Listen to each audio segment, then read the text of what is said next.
Welcome to the Neo Self-Care Podcast. This is the podcast where self-care meets transformation. My name is Vashti Maya, and I am your guide to exploring fresh, empowering ways to nurture your mind, body, and soul. Here, we go beyond bubble baths and face masks, and we dive deeper into personal growth, emotional wellness, and practical tools for thriving in every area of life. So whether you're here to build confidence, find balance, or to rediscover yourself, Neo Self-Care is your space to feel supported, inspired, and ready to embrace your journey. Let's grow, heal, and glow together, one episode at a time. Welcome to Neo Self-Care, the podcast where we explore innovative ways to nurture your mind, body, and spirit. I'm Vashti Maya, and today we're diving into a topic that can feel scary, but is so important for growth: overcoming the fear of the unknown. I remember when I first started to be my own boss, to be my own entrepreneur, or whatever you like to call it. I remember when it was my first time and I was completely terrified. But what I learned is that fear is often a sign that you're about to grow. So let me get into it a little bit. When you put yourself in a situation, rather that's starting a new venture, making a big decision, or stepping into an uncertain situation, it puts you in this weird type of energy where it feels fearful because it's something you've never done before. But because of the fact that it's something you've never done before and you finding the courage and the strength to go about and just do it anyway, it allows you to grow. Now that means rather you go at it and you fail, or you grow at it and succeed. Either way, you're growing from it, because failures are not the finish line. Failures are just indications of what not to do the next time so that you may succeed. It's all about perception and how you choose to look at it. But today, we'll talk about why fear of the unknown, or why we fear the unknown, how to reframe that fear, and practical steps to move forward with confidence. So if you've been holding back because of the what ifs, this episode is going to be for you. So why do we fear the unknown? Let's just get into the psychology behind fear of the unknown. See, our brains are wired to seek certainty as a survival mechanism. So when you throw yourself in a situation where you may not have any type of control because you don't even know what's going to come from that, it puts you in this state of, what's it called? Fight or flight response. Like, do I stay, do I go, right? Uncertainty triggers the amygdala of fight or flight response, which makes your fear feel instinctive. So that's why sometimes you may want to go out for a certain job, or you want to, put yourself out there more or whatever, and you feel good about it. But then the minute that you start to go in that direction, it's pause, right?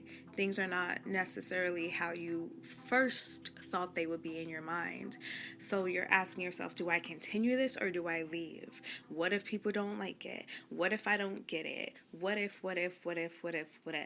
Which really keeps you in this standstill of which direction do I go? Now, common triggers of fear of the unknown: fear of failure, right? What if it doesn't work out? Fear of rejection. What will people think of me? And fear of losing control. I don't know what will happen. All these things are completely normal. That's the first thing I want to say. You are not the only person who chooses to possibly overthink a situation or possibly allow fear to come and smog up your brain. You're not the only one. I've had it plenty of times. Rather it's me posting on social media, rather it's me going out and meeting new people, rather it's me just taking more pride in myself and how I look and smell and, going out there in the world and showing people who I am, right? It shows up in different parts. And I know us as women, we sometimes can get to this point of being so fixated on ourselves because, society has this ideal of what a woman should be. And when you go against the mold, or when you put yourself out there in a certain sense, sometimes we can get into this state of, what if people think that I'm doing too much? What if people think I'm not doing enough, right? So, number one, it's normal, but we're going to, as we go on in the rest of the segment, continue to learn how to reframe that fear. So, some common examples of how fear shows up: staying in a job, staying in a relationship, or staying in a habit that no longer serves you because it feels safe. Let me say that again. These are common ways how fear shows up.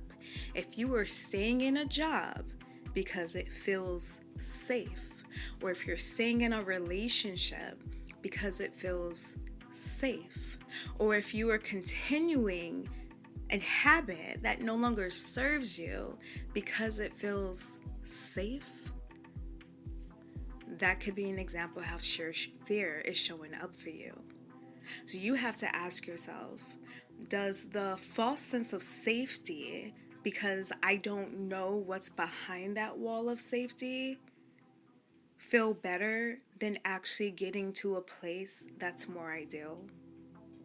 It's kind of like when you stay in a relationship, rather you're staying in it for your kids, or you're staying in it because you don't know if you'll find anyone else, or you're just afraid of being lonely, whatever it is. It just feels safe. You're in a comfort zone, even if it's not necessarily what you want, even if all signs are saying, hey, this is not the right thing, but you're like, well, I don't want to risk not finding something else, so I'm staying here. You got to ask yourself, does that truly serve you in the best ways possible? I feel like that sometimes can go with the other way that fear shows up, which is overthinking and procrastination when making decisions. Because if you know something is not what you wanted it to be, if you know that a job is stressing you out, if you know that things are not the way that you intend for them to be anymore, and you just start overthinking, like if you should leave or not, when all the signs are pointing to leave, but you're just overthinking, that's fear. When you are procrastinating with making decisions, when you know that you should do something, but you're just trying to put it off, procrastination. Fear of the unknown. You don't know what's going to happen, therefore you feel comfortable putting it off, trying to trick yourself that you'll eventually get there, when you know deep down inside you have no intention of doing so. So let's talk about a little bit of this fear. First, I want to acknowledge that this fear is valid. Okay, like I said, you're not the only one. You're human, and wanting to feel safe and secure is natural. But safety doesn't always lead to growth. Okay, I'm gonna say that again. Wanting to feel safe and secure is very natural. But safety doesn't always lead to growth. All right? So let's talk about reframing fear as excitement. So the link between fear and excitement trigger similar psychological responses, right? So when you're afraid, you get that racing heartbeat, you get butterflies in the stomach, and when you are excited, you get that racing heartbeat, you get butterflies in the stomach, right? So what if that fear is actually your body telling you something amazing is on the horizon? Have you ever thought about that? That will be more of like a mindset shift from what if it goes wrong to what if it goes right.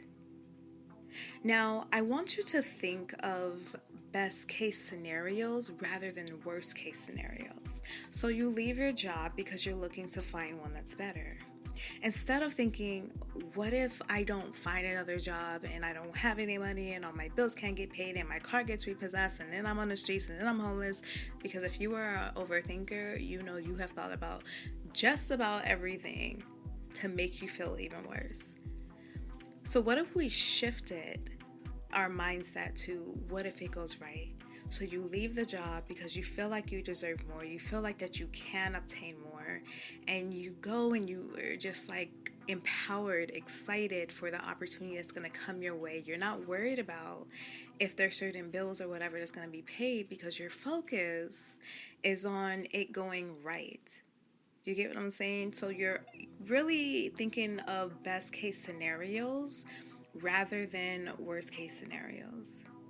So for me, moments when I turned fear into a positive experience is when I first got started on my TikTok and was really putting myself out there for the audiences, for my tarot readings, for my coaching, for advising, all that stuff.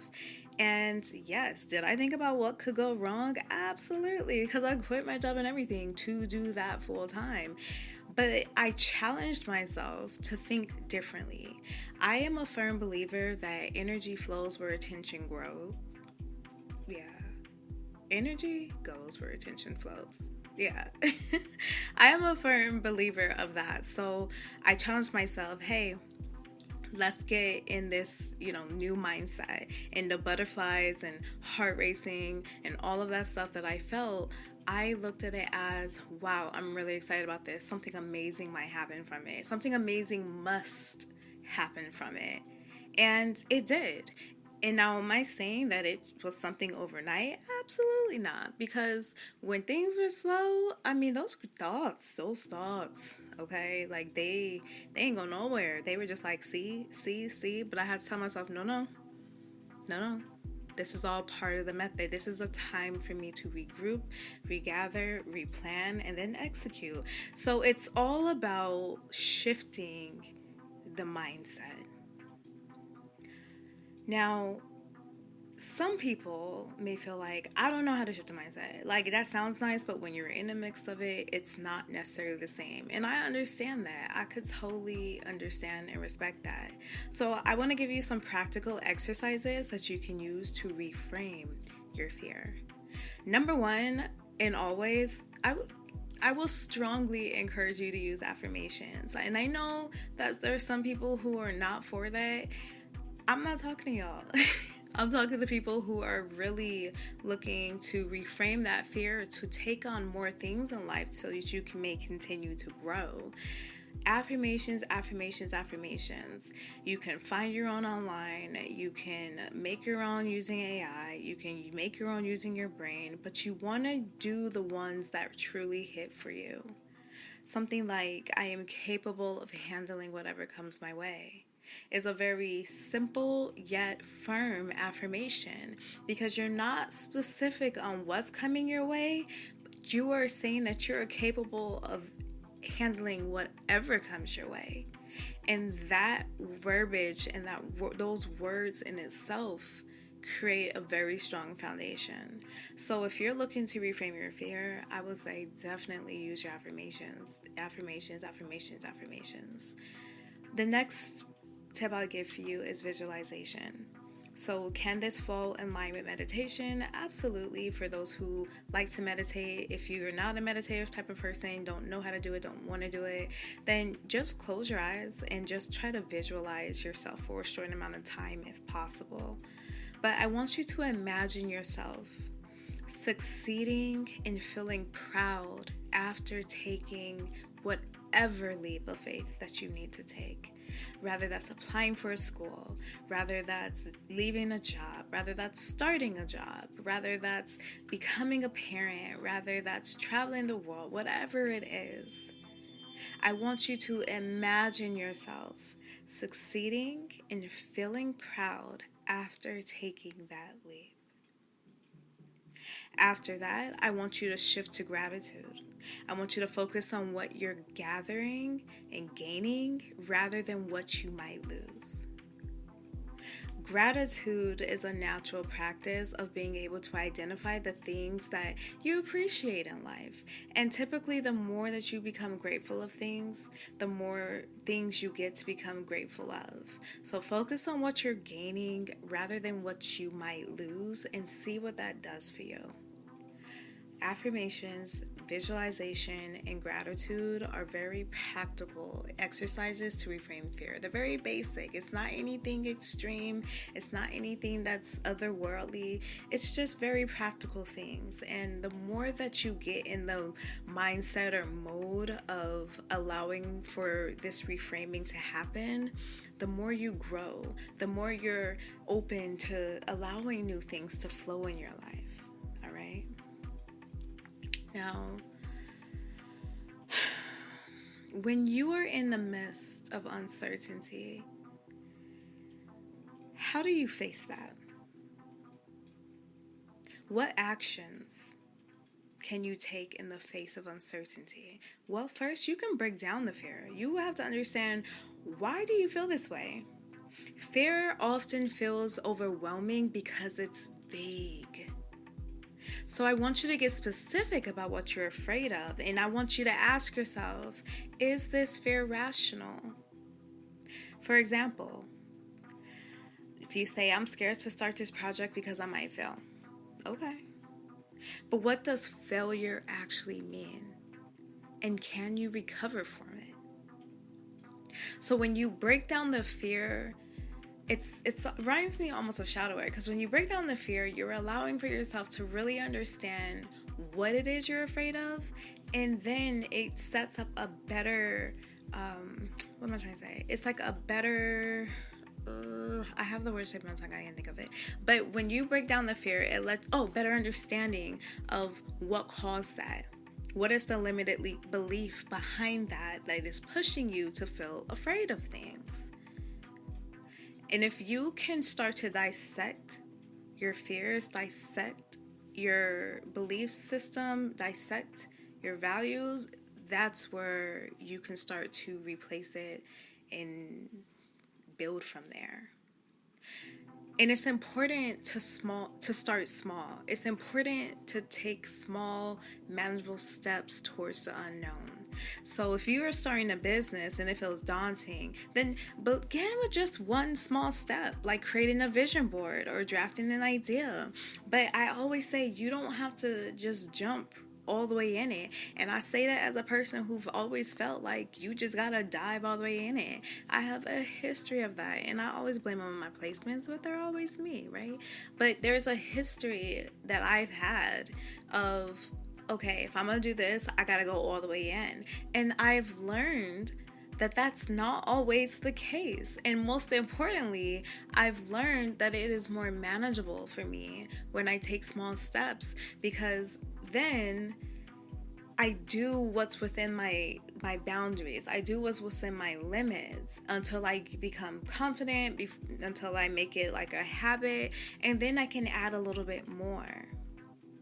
So if you're afraid of doing something, take small steps. I think we talked about that in the last episode, but take the small steps. And as you're taking those small steps, then you continue to build confidence through action. Action builds momentum and reduces fear over time. See, confidence doesn't come before action. It comes from action. You can build the willpower to do something, and that's great. But once you show yourself that you can do it, that is when your confidence rises. That is when your confidence takes over, and you're like, okay, wait a minute. I think I got this. I think I could do a little bit more of this. Or I feel like I could be more consistent with this. So anchor yourself in trust. Trust yourself to handle whatever happens. And maybe you're like, how do I trust myself? You gotta just give yourself a little bit. Do it. Give yourself a little bit more and do it. Give yourself a little bit more and then do it, and you'll start to realize, oh, I got my back. And even that can be small. Trust yourself. I would always encourage you to do some journaling prompts, because sometimes when you're writing things down, thinking about things is great, but when you're writing things down, you're able to actually see how it is you feel. You see it on paper, you read it back, you have time to think about the questions or the things you're writing about and really reflect on them. So writing a journaling prompt like, how have I overcome challenges before? Think about a challenge that you really overcame. One that you probably didn't think you were going to overcome. I want you to really think about it for a second and write that down. Sit with that. How did that feel? Once upon a time ago, you may have been afraid to do it, but then you did it. How did that feel? Was it encouraging for you? That is one way how you start to trust yourself, because then you're like, hey, wait a minute. I've done something like this before. It may not have been as massive, but it is the exact same action, doing something I was afraid of and overcoming it. So if I have a small thing, maybe you have social anxiety, but you went out and had a great time anyway. You went out and got what you needed anyway. Maybe it's not, you don't feel like it's as big, but it is the exact same thing. There is no small or big scale, because you're doing the same action, which is overcoming your fear. So write things down, get clear, understand where you're coming from. And these are the things that you should constantly be doing for yourself. These are the things that, I talk about the importance of taking care of yourself, because that is the way you're going to take care of your kids. That is the way you're going to take care of your family. That is the way you're going to take care of your friends. That is the way you're going to take care of your business. That is the way you're going to take care of your health, your wellness, your money, whatever, right? Because when you continue to do more for yourself, when you continue to pour into yourself and overcome certain things, you have it in you to teach another. You have it in you to have space for another, because you have created that space for yourself. But if you are not making that space for yourself, if you are not working to grow more, to overcome things more, to fill more of your cup up, then you will not have it in you to give to another person. And you may have the best intentions to do so, but it's going to be murky water compared to crystal clear water. You're going to be causing more harm to another than good, even if your intentions are pure, because you don't embody that yourself. So if you're not radiating within with all of that, what are you truly giving to other people? I want you to really think about that. When fear comes in and knocks on your door, I want you to open it. I want you to break free. I want you to say, you know what? Today I'm overcoming you. Today I'm doing it. And fear is so interesting, because it can really be something, like I said, like as far as finances or a job, career, whatever, but it can even be giving yourself the time of day. I'm afraid to take care of myself, because what if that means that I'm being selfish? Well, self-care is selfish, and I don't care what anyone else says about that. That is just a reality. It's a very selfish thing. You're taking care of yourself. But at the same time, self-care becomes selfless, because when you take care of yourself, you're better equipped to take care of other people. And I have shared that so many times, and I will continue sharing that and stress the importance of doing so. So maybe you're a parent and you're like, well, my life is not mine anymore, it's my kids. What type of life do you think you're setting your kids up for when they have a stressed out, deregulated mother? Or you say, I gotta take care of my husband, I gotta take care of my family, extended family, whatever. What type of person do you truly feel like you are providing for these people if you are not making sure that you are okay first? Overcome these fears. Break free. No one's holding it against you except for yourself. Because when you get to this level of understanding that you got your back, you're good, everything that you're doing may look selfish to other people, and at times it may be, but it's all for a selfless cause so that you can give back more than what you have been taking or what you have even been giving before.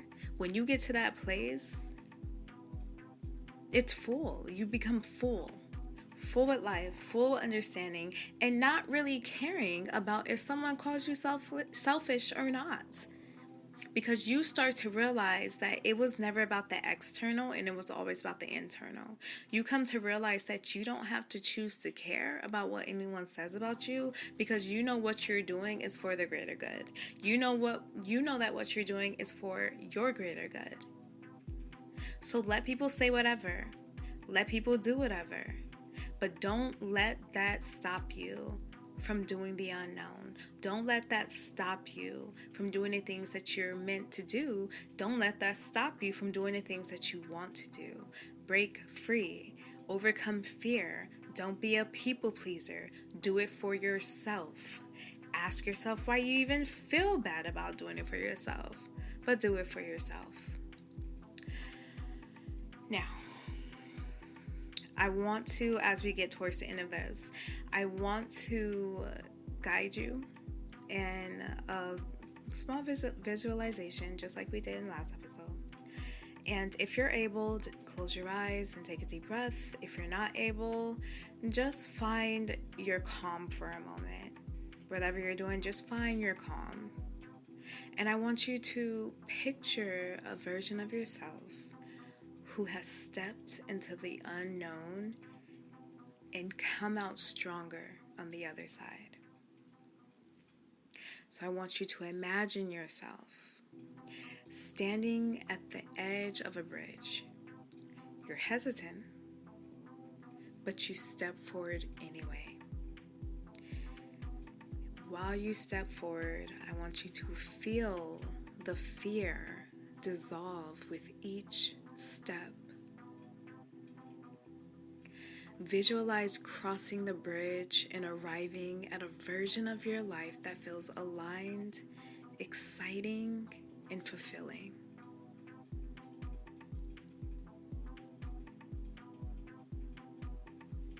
And I want you to repeat after me. I am brave. I trust myself.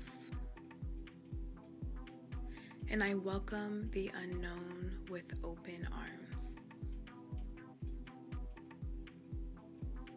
And feel that. Feel that.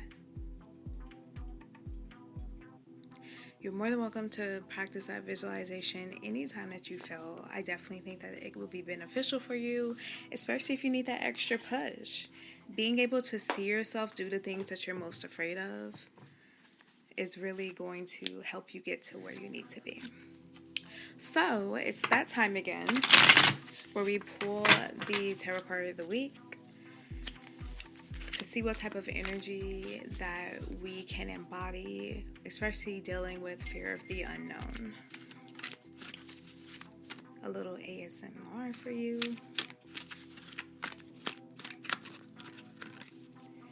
Oh, beautiful. Page of Wands. And I just love how these cards hit every time. They really do. So we have the Page of Wands energy. And the Page of Wands is really inviting you to start something. Wands energy is fire energy. It's taking action. It's feeling excited. It's not having the whole picture, but just having a little piece of it, which I feel is extremely important. So this week, I feel like that Spirit is really encouraging us and advising us to do the small things. Have a plan, set a goal, set a small task. And it could be a small task like I'm going to make up my bed every morning. It could be a small task like I'm going to drink 1 cup of water when I wake up every day. It could be a small task that's when I'm on my way to work or a place I go commonly, I'm going to take a different route. So it's not nothing massive, but it is doing just a little bit of something that's a change in order to bring about a grander change in the future. Page of Wands is really encouraging us to take a leap of faith, although it's not the full card. It is still encouraging us to take a leap of faith at the first position because of what it can grow into. So if you're familiar with tarot, you know it's the page, the knight, the queen, and the king. So the page of wands is the first of the suits, which means that you start small and you will grow and expand into the king of wands energy. So this creative endeavor is just a pure sign to show you that you have it within you. You're capable of things. You don't always gotta tell people what you're doing, but as long as you're doing something for you and it feels good and feels like in alignment with you, then you are on the right page. So I encourage you, no pun intended, but I encourage you to really harness that page of wand energy and see how you can make it fit into your life. See how you can challenge yourself a little bit. And I feel that by the end of that, you're going to be like, oh my God, I thought this was such a big deal. I thought this was so big.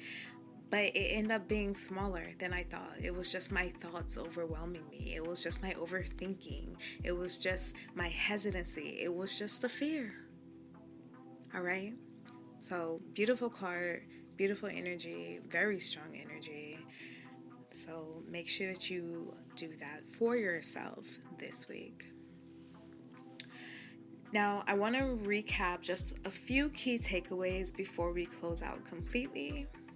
Number one, I want you to remember fear of the unknown is normal, but it doesn't have to hold you back. Fear of the unknown is normal, but it does not have to hold you back. Number two, reframe fear as excitement. Take small steps and trust that you're capable of navigating whatever comes your way. Because you are. You are. You are capable of any and everything. What was our affirmation when we got started? You are capable of handling whatever comes your way. Or in self-person, I am capable of handling whatever comes my way. So reflect and ask, what is one thing that I've been afraid to do? How can I take that first step this week? Write it down in your journal. What is one thing that you've been afraid to do? And how can you take the first step this week? And it doesn't matter what you choose. If you want to make it grand, make it grand. But if it's just a little fragment of a step, that itself is movement too. All right? So make sure you guys take the time out to honor yourself, to do the things that you're being called to, regardless of the invisible boundaries that your own mind has created. Find a way to break through the barriers, one small step at a time. All right? So next week, we'll be talking about the ultimate glow up blueprint, how to level up mentally, physically, and spiritually in 2025, which I know a lot of you guys have been waiting for because some of you guys still take self-care as literally self-maintenance, and that's okay. But we'll talk about the mental, physical, and spiritual ways this year, how you can glow up, grow up, and feel good about yourself. So before we go, I just want to remind you that you are braver than you believe and you are so much stronger than you know. Until next time, take care of yourself and remember, the unknown is where the magic happens.